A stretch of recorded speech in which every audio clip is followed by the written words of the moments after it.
So this is my keynote lecture called The Basics of Islam, and this relates to our Unit 2 material from Chapter 10 on the rise of Islam in 7th century AD. So the basics of Islam, here we go. Um, in 7th century Arabia, you had a great deal of violence and lawlessness among the various Arab tribes.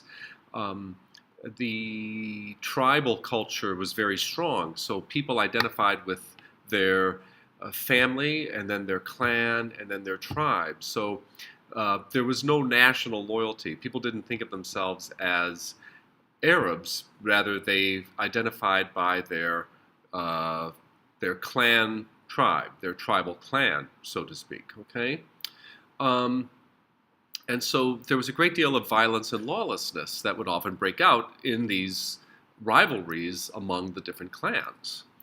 Now, Muhammad, a young man, Muhammad, um, experienced many losses in his youth. He lived in the city of Mecca, and he lost his father, his mother.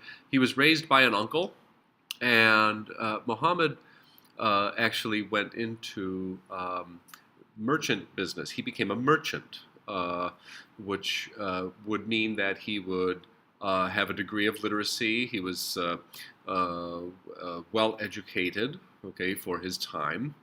Um, the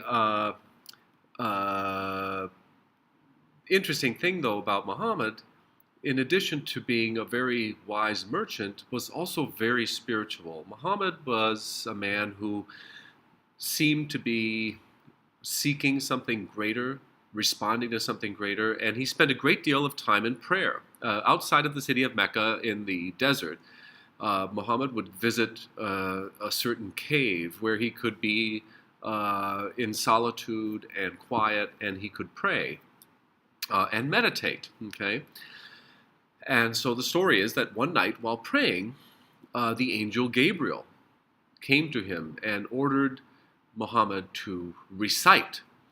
The Arabic word is ikra, recite. And at that time, Muhammad began the first of many writings of the Quran. Basically, he was reciting and writing the Holy Quran, the word of Allah. The spread of Islam began with the cities of Medina, Yathrib, and Mecca. They were the first cities to accept Islam. They acknowledged Allah as the more powerful God. Okay, the moral guidelines of Islam were preferable to the lawlessness that was often the rule. Right?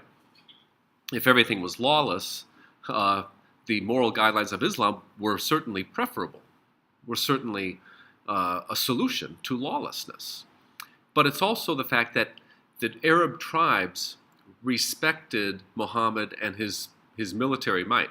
I think at this point it's fair to say that yes, Islam was spread through warfare or conquering, but while we would see it as being forced on the losing side, it was not. It was accepted because it made sense that Allah must be the more powerful God because He's the God of the victors. So that's an important distinction. We're talking about this history in the 7th and 8th century A.D. And also I have a video link on Blackboard from the Khan Academy to watch on that one. Okay. One of the basics, I wanted to talk about the 5 pillars of Islam. And the 5 pillars are faith, the recitation of the Shahada. There is no God but Allah and Muhammad is his prophet. That's called the Shahada.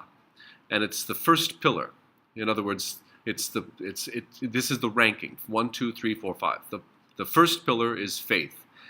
The second pillar is daily prayer, 5 times a day. The third pillar is to give charity. Now, for Muslims, giving charity is not something they do out of abundance. It's not something they do voluntarily. Giving charity is an obligation. It is a commandment of Allah to give to the poor, to give to the community needs. That is an obligation. And so they actually give a percentage of all of their the value of all their belongings. Once a year, they give this 2.5% value of everything that they own calculated. Okay, so what they'll do is sit down, a good Muslim, a devout Muslim, during Ramadan, with their New Year, will sit down and will calculate the value, the monetary value of everything he or she owns, and will then subtract for family needs, rent, that kind of thing. And then what is left will be calculated 2.5% of that, and that is what they give to charity once a year.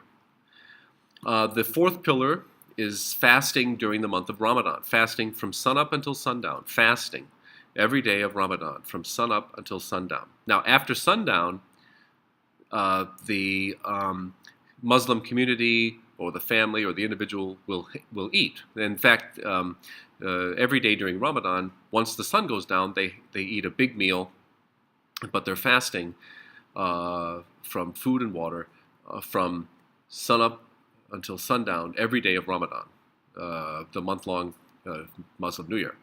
And then the fifth pillar is the Hajj, making the pilgrimage to the city of Mecca.